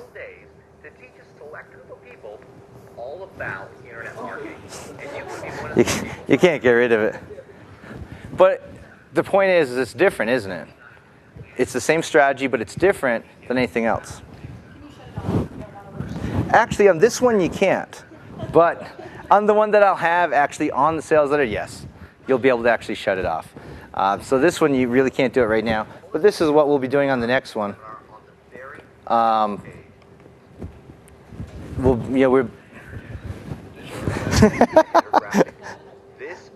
But that's what we'll be doing on the next one and everything else is because it's different. You always have to create something new. Now, there's a responsibility that I have because of the brand of the big seminar that it is an internet marketing event and that it's been branded as having the latest, greatest internet marketing strategies. I have to usually come up with something new each and every time just about in order to present it. So, for example, I had one time, I had a picture of me in the header graphic. And the picture of me was, with me folding my arms, kind of like this. And all of a sudden, without noticing, I blinked. The header graphic, actually, I turned around from the header graphic and actually started talking to people. Freaked everyone out. We sent a bunch of people there. A bunch of people were coming just to see what it was. And because people started talking about it, it created the whole thing as viral. So, question? Yeah, the quality of your audio. Now, do you serve the audio directly from your own web server? Do you use like a third-party host for that? I use a third-party host. I mean, it's a good question. I'm glad you asked because we use. You don't have a whole bunch of high-quality audio, I wouldn't think. I use very high quality. Yeah. There's a cost, isn't there a cost trade-off? No, actually, one of my companies is actually called Audio Generator, and we host 75 million audio files a month. 75 million audio files are played from our websites, from our servers every single month. So we have the capability of handling any kind of bandwidth issues.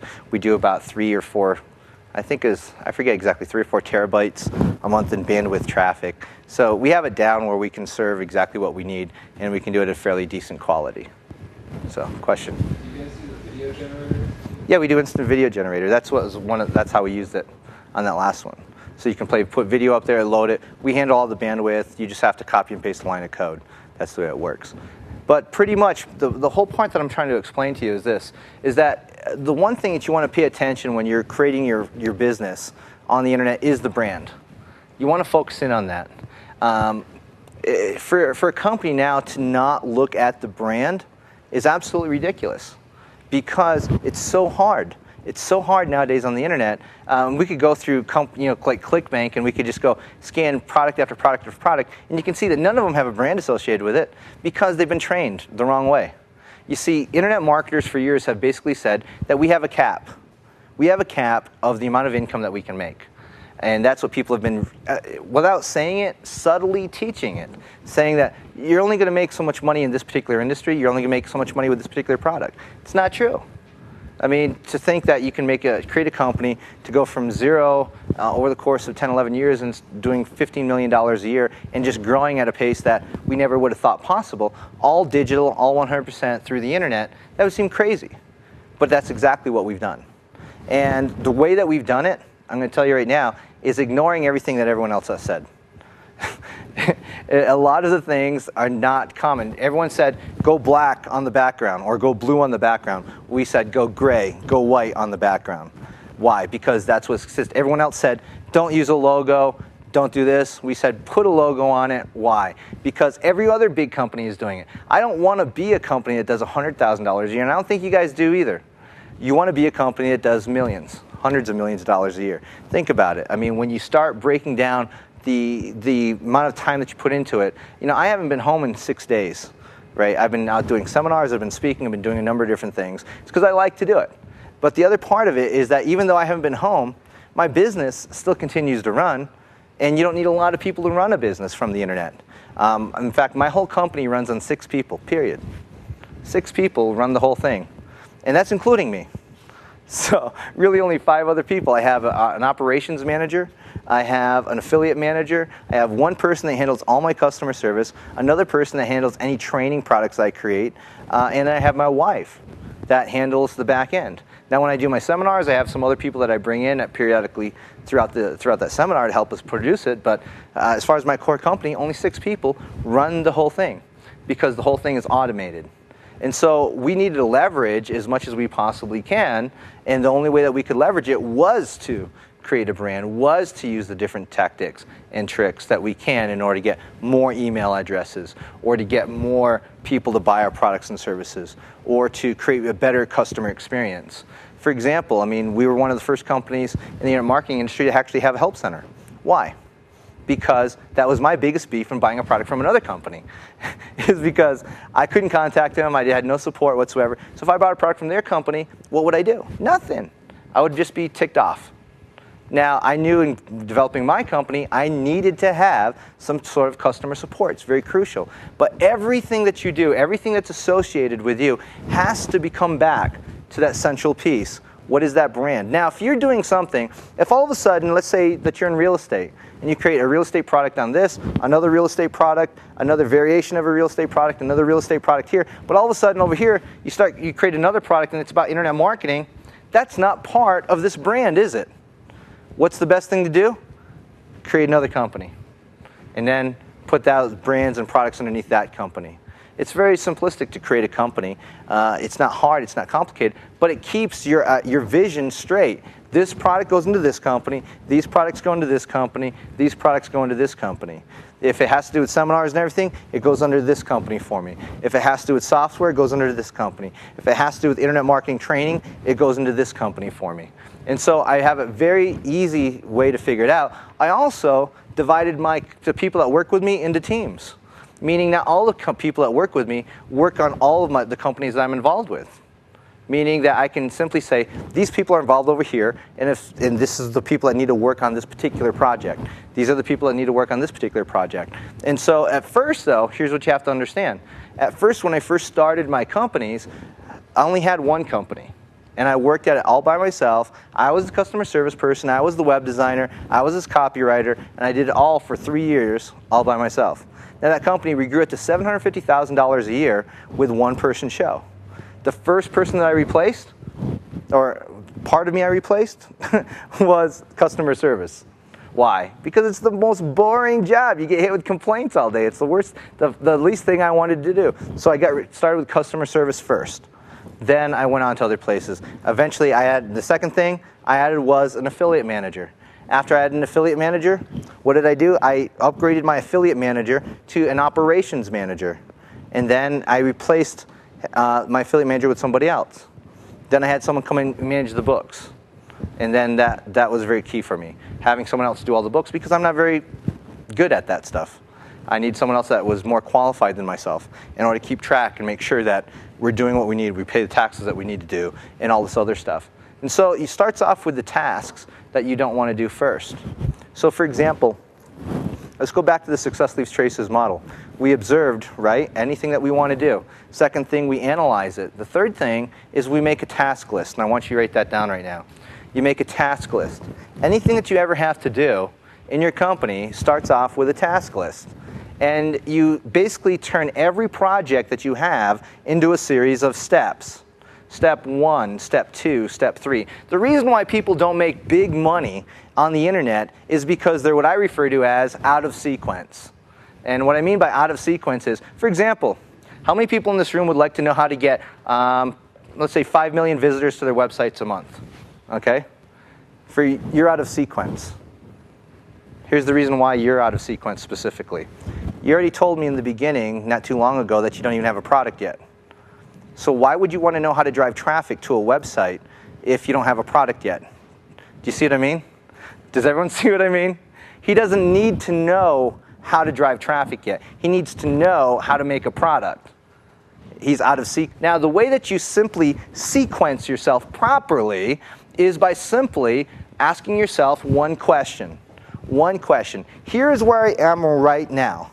This is the question, write this down. What is the next logical step? What is the next logical step? When you ask yourself that particular question, there's only one next step.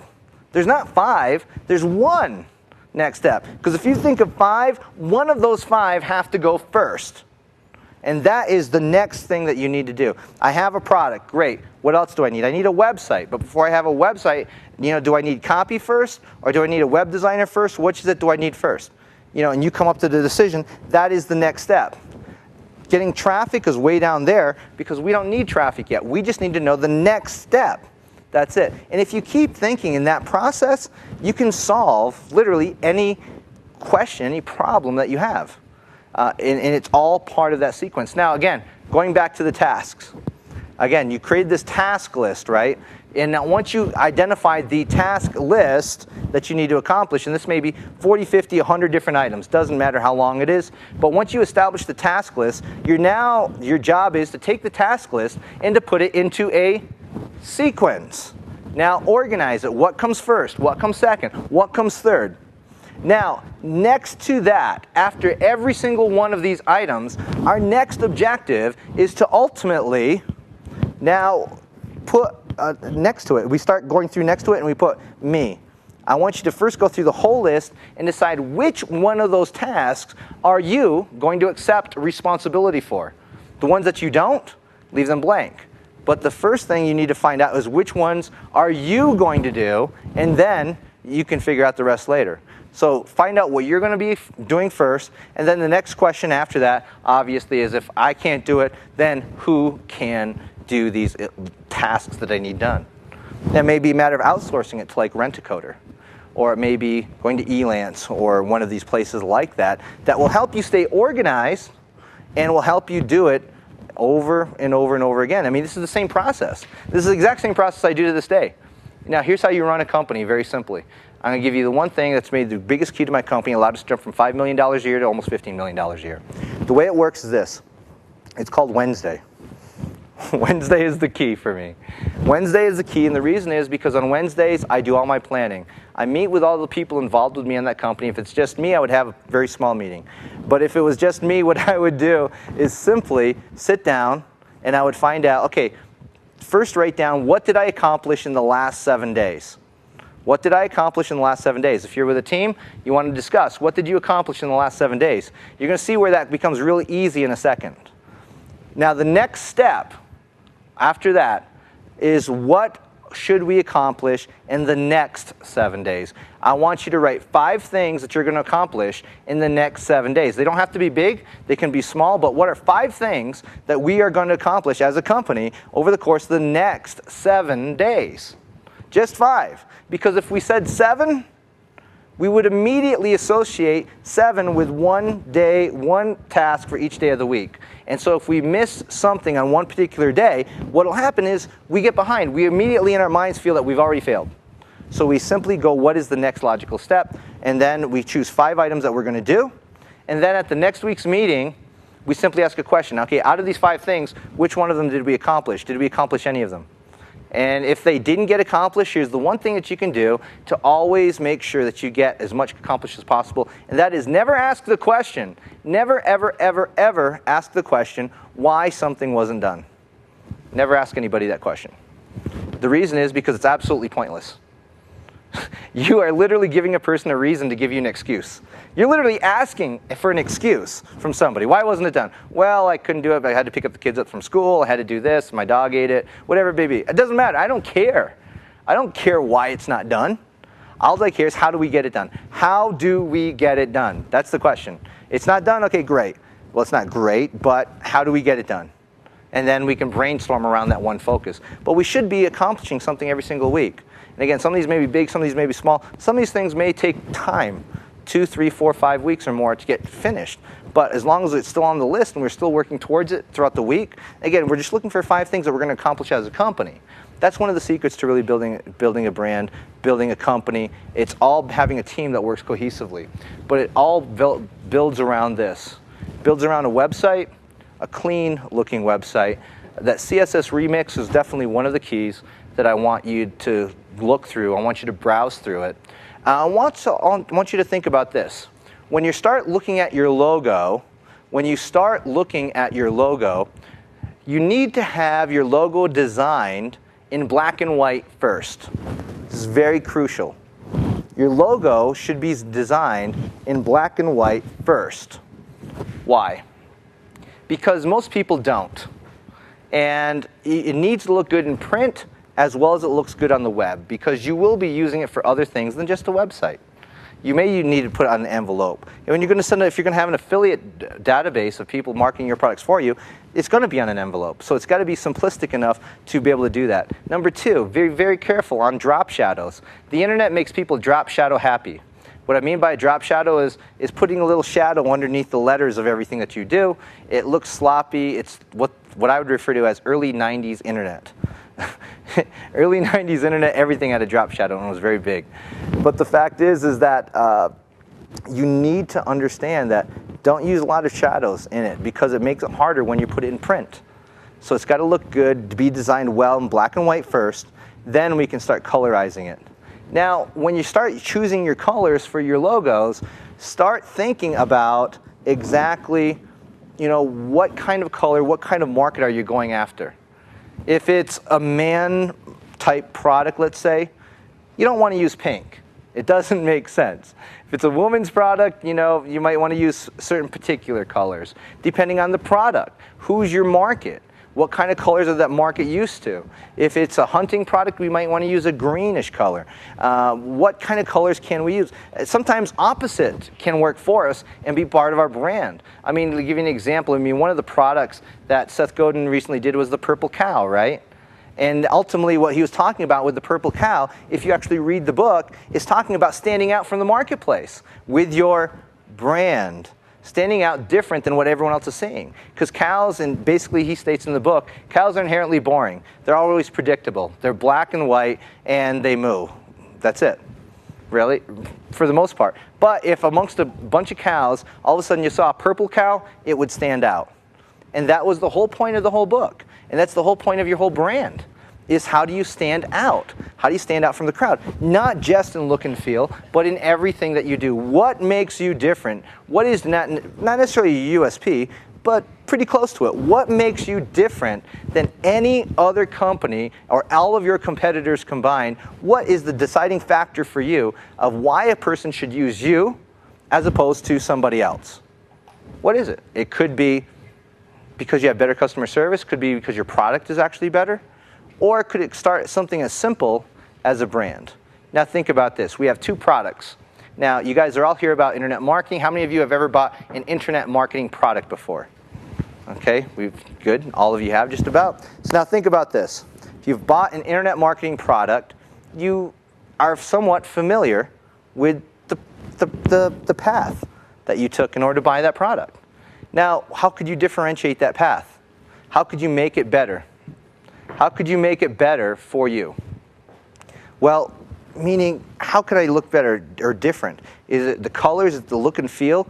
I mean, quite simply, if I took two products and I had the exact same sales letter, but yet one sales letter, let's say, looked pretty, and one sales letter was the same old dark blue, white box, and the other one looked like it was made by a $50,000 art company. Which product will sell better? Same sales letter. Which product's going to sell better? You guys tell me. The pretty one, right? Because I don't care what anyone says, it's not just about a sales letter anymore. It's been proven that you can just put a sales letter on a blank page and it will sell. That's a fact. I'll agree with that. I'll agree with that any day of the week. Sales letter is the most important part of your whole process. But that's not the only part of your process. It has to do with the whole look and feel. We do judge books by its cover. We instantly have a reaction. Mark this down. Women judge a website in less than 5 seconds. Women go to a website and in 5 seconds they decide whether they are going to stay on that website and continue reading or they are going to leave. Men, almost 10 seconds it takes them. They're a little bit slower. But it takes them almost 10 seconds to decide if they're going to stay or if they're going to go. Either way, we have only 10 seconds. So first impressions are crucial. First impressions are critical. We need to grab their attention, and it can't just be by a headline because, some people, let's just say, don't like to read. I get an instant feeling. Do you ever just meet someone? Do you ever see someone from across the room and instantly decide whether you want to talk to them more or not? How many people, let's put it this way, how many people have ever dated in here? Because that is the way you usually decided when you dated. You didn't know anything about that person. You judged by what you saw in that first few seconds, didn't you? And if you're saying no, you're lying. I know you did, because that's how everyone does it initially. Then all of a sudden, other factors come into play. Just like a sales letter. We judge it by the look and feel, then we go in. But the brand is what people see first. The brand is what starts off, it grabs our attention, and then the sales letter works the rest. The sales letter is the intellect. The sales letter gives us the reasons why we should buy, the reasons why we should even read on. The headline tells us, should we read the next paragraph or not? The next paragraph tells us, should we read the next subheadline or not? That subheadline tells us whether we should read the next paragraph or not. And then it keeps on going like this, back and forth, back and forth, back and forth, throughout the whole thing. But initially, the only thing that made us stay was that brand, that look and feel. Now, again, think about it. 2 sales letters, one looks good, one doesn't. The one that looks good will outsell the other one any day of the week. And you can try it all you want, but the fact is, why? It's simple. All we have to do is some simple design, some simple branding, nothing complicated. There's nothing that I did on this website here that anyone else couldn't do. Would you agree? I mean, even if you had someone design something similar, I'm not saying you should steal my brand.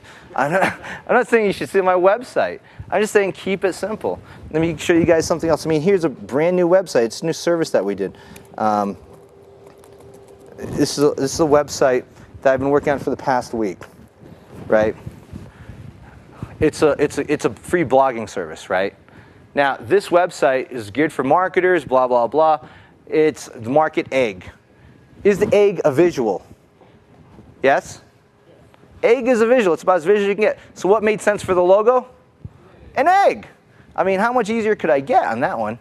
But then we decided from there, because the egg, I started thinking more about it. I said, well, why don't we create a whole network? We can create a whole series of blogging networks. And so we created this, what we call the Egg Network.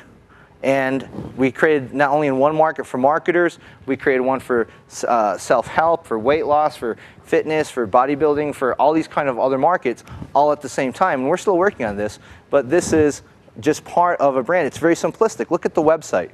I mean, it's a white box with rounded corners for the most part. You got a little, just kind of bring it up to date. We got little stripes on the top part of it. That's it. Doesn't take much to do it, but everything revolves around a brand. Here's another site that we recently did that we haven't launched yet. We created a social network recently, and we put this up, and we're getting ready to market, but it's very simple. What's the brand on it? It's a happy face with a tilted smile. You know what I mean? Not too complicated, not too hard, but it's still a happy face with a little bit of smile. That was the logo that I ended up choosing on it, just to make it a little bit different than some of the things that are out there. So we've made all these kinds of things like this in order to do it, but look at the big companies. You know, when you go to Google, simplicity. It's very simplistic. It's easy to read.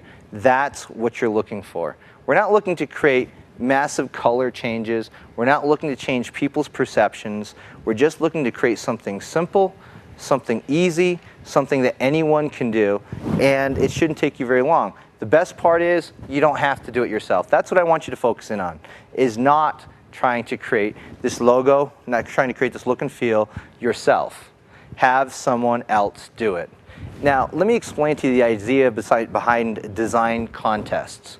Design contests are the best way to get any kind of graphic work done. And let me explain to you how it works. It's called one of the sites is called Design Outpost. Design Outpost works this way. Design Outpost, if you go there, what you'll see is you log into the forums. You click on the forums or recent projects, and you'll see if you click on a project that each project may have 10, 12, 14, 15, 20, 30, 40, 50 designs with it. Now here's the way it works. You decide that you're going to run a contest. So let's say I wanted a logo, and let's say I'm willing to pay $175 to create my logo. I go into Design Outpost, I post my project. I say, I want a logo for my company, and this is what my company is, this is what my company does. Now, it's very key that when you go to do this, that you want to get maybe 10 or 12 examples of other logos on the internet that you like, and tell them what you like about each one of those logos. Now, you say, I'm willing to pay $175 to have this done, but it's a contest. Now, as soon as you post your project, an email goes out to all the different people that are designers on Design Outpost. Now, all of them are notified, and people start entering your contest, meaning they say, oh, here's my submission. Next person says, here's my submission, here's my submission, here's my submission. So partway through, you may say, well, you know, I like number ones, but I didn't like this about it, and I kind of like number twos, but I didn't like this about it. So now what happens is everyone that submitted a design at that point goes back to the drawing board, knowing that you're not going to choose them anyway. They redesign it all.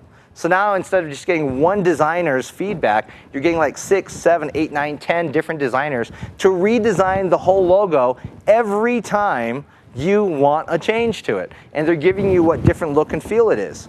So now you're getting like several different people's, 10, 12 different people's designs, multiple designs from each person for what? $175 at most maybe. You might can go a little higher than that, but you decide how much you're going to want to pay for this. You do the same thing for websites. If you want a website designed, you say, hey, I'm willing to pay $300 for a website. And then you tell them, okay, this is what I want to look like. And now people go through and they design the whole website, the whole thing. And from start to finish, this is my design, this is my entry into your contest. And you choose the one that you like the best. You make comments along the way. You don't like something, they redesign the whole website. Again, back and forth. It works just like that. It's simple. It's the best bargain you can have out there, because if you choose a logo or graphics design company, what the graphics design company is going to do is going to charge you, let's say $500, $600, $700 for a logo, and you might get 5, 6, 7, 8 renditions, meaning changes, options to change that logo. But it's not necessary with this model itself. So, like for the Design Outpost, like what if they don't like make something that you don't like, and they keep redoing it and redoing it? They'll keep going as long as you want.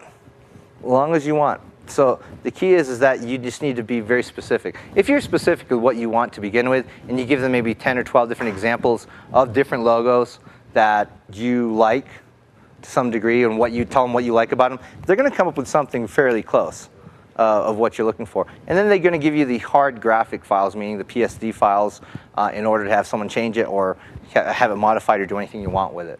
So it's a great deal. You can go to Design Outpost. You can go to sitepoint.com.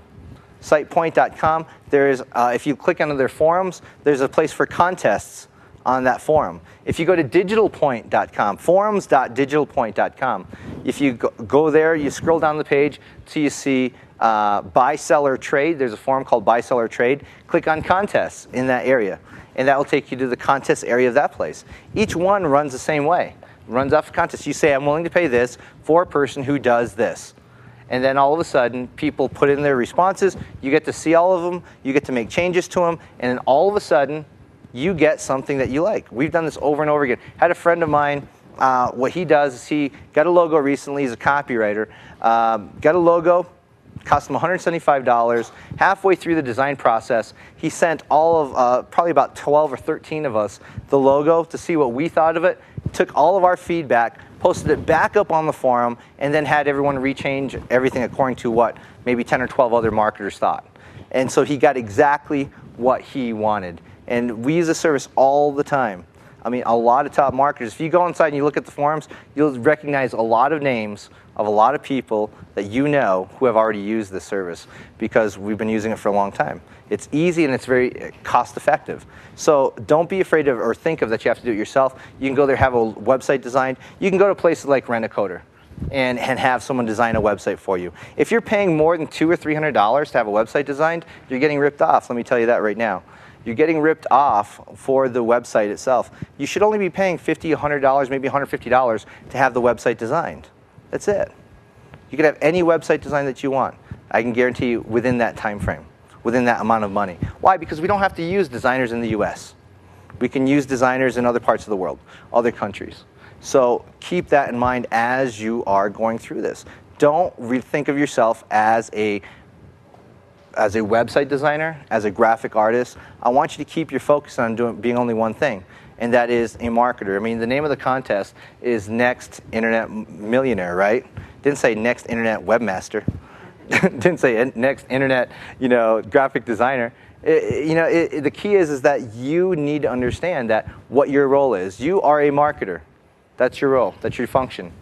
If you can do any of those things, some of you may have some skills that you walked into this room with, meaning maybe that you could design graphics, maybe that you were a webmaster already. If you do, that's just a huge plus. It's just a huge plus. But most of the time, it doesn't require that. Most of the people I know, let me name you some marketers that you probably know of. Yannick Silver, anyone ever heard of him? Yes? Can't design a website to save his life. If you put a gun to his head and said, design me a website, he would be dead. Alex Mondosian, anyone ever heard of him? Yes? Alex Mondosian, close friend of mine, cannot design a website. Can't do it. Has no skill, no passion, doesn't want to, and he shouldn't. Stephen Pierce can't do a website.